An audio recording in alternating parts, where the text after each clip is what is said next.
की बात है। एक राजा के दरबार में एक बहुत ही दिमागदार मंत्री था, जिसके पास हर समस्या का हल था। और राजा इस मंत्री से बिना पूछे कोई भी बड़ा फैसला नहीं करता था। और इसी वजह से राज दरबार के दूसरे लोग इस मंत्री से जलते थे। तो एक दिन राज दरबार में राजा ने अपने इस मंत्री से कहा कि तुम इतने दिमागदार हो, लेकिन तुम्हारा बेटा बिल्कुल ही मूर्ख और नासमझ है। राजा की ये बात मंत्री को अच्छी नहीं लगी और उसने राजा से पूछा कि महाराज, आप ऐसा क्यों बोल रहे हो? आखिर आपको ऐसा क्यों लगता है कि मेरा बेटा मूर्ख और नासमझ है? तो राजा ने कहा कि मैं रोज सुबह जब जनता से मिलने के लिए जाता हूँ तो वहाँ पर तुम्हारा बेटा भी होता है। और मैं रोज तुम्हारे बेटे से ये पूछता हूँ कि सोना और चांदी में सबसे ज़्यादा कीमती क्या होता है, तो तुम्हारा बेटा हर बार चांदी ही कहता है। राजा की ये बात सुनकर दरबार में मौजूद सभी लोग हंसने लगे और मंत्री को इस बात का बुरा लगा।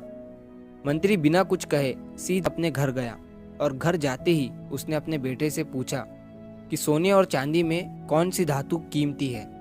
बेटे ने तुरंत जवाब देते हुए कहा, पिताजी, सोना। मंत्री ने जब बेटे से कहा कि तुम्हें जब पता है कि सोना कीमती धातु है तो तुम रोज राजा को गलत जवाब क्यों देते हो और चांदी को कीमती धातु क्यों कहते हो?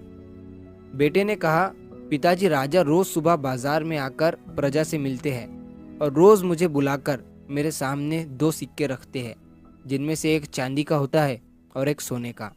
सिक्के रखकर राजा मुझसे पूछते हैं कि जो इन दोनों में ज़्यादा कीमती चीज़ है वो तुम ले जाओ, और मैं चांदी का सिक्का उठा लेता हूँ। ये देखकर राजा हंसते हैं और चले जाते हैं। तभी मंत्री ने अपने बेटे से पूछा, तो तुम रोज चांदी का सिक्का क्यों उठा लेते हो? तुम्हारे इसी काम की वजह से आज सारा दरबार मेरा मजाक उड़ा रहा है। मंत्री की बात सुनकर बेटा उन्हें अपने कमरे में ले गया और वहां पर उसने एक पेटी खोली। वो पेटी चांदी के सिक्कों से भरी हुई थी। इतने सारे चांदी के सिक्के देखकर मंत्री हैरान हो गया और उसने अपने बेटे से पूछा कि इतने सारे चांदी के सिक्के तुम्हारे पास कैसे आए? बेटे ने कहा, पिताजी, जो सिक्के राजा मुझे देते हैं ये वही सिक्के हैं। जिस दिन मैंने राजा को सही जवाब दे दिया और चांदी के सिक्के की जगह सोने का सिक्का उठा लिया, उस दिन के बाद से राजा मुझे कभी भी ये सवाल नहीं पूछेंगे और मुझे रोज का एक चांदी का सिक्का मिलना बंद हो जाएगा। क्योंकि राजा का मनोरंजन तब होता है जब मैं चांदी का सिक्का उठाकर चांदी को सोने से ज़्यादा कीमती बोलता हूँ, और इसी पर वो हंसते हैं और बिना ज़्यादा सोचे वहाँ से चले जाते हैं। मैं एक सोने के सिक्के की वजह से रोज़ मिलने वाला चांदी का सिक्का नहीं गवा सकता हूँ। ये सुनकर मंत्री को अपने बेटे पर गर्व महसूस होने लगा और वो समझ गया कि चाहे मेरे बेटे को लोग बेवकूफ़ ही क्यों ना कहे, लेकिन मेरा बेटा जो कर रहा है उसके पीछे की समझदारी कोई समझदार इंसान ही समझ सकता है।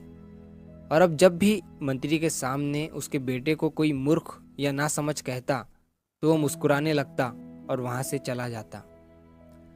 दोस्तों, आपने बहुत बार देखा होगा कि कुछ लोग होते हैं जो थोड़ा बहुत काम करके बहुत सारा दिखावा करने लगते हैं, और वहीं दूसरी तरफ कुछ ऐसे लोग भी होते हैं जो बहुत बड़े काम करने के बाद भी दिखावा नहीं करते हैं। तो अगर आपको पता है कि आप जो कर रहे हो वो सही है, तो फिर लोग आपको बेवकूफ़ और पागल ही क्यों ना कहे, इससे कोई फ़र्क नहीं पड़ता है। क्योंकि दुनिया जिनको समझ नहीं सकती है वो उन्हें पागल ही कहती है।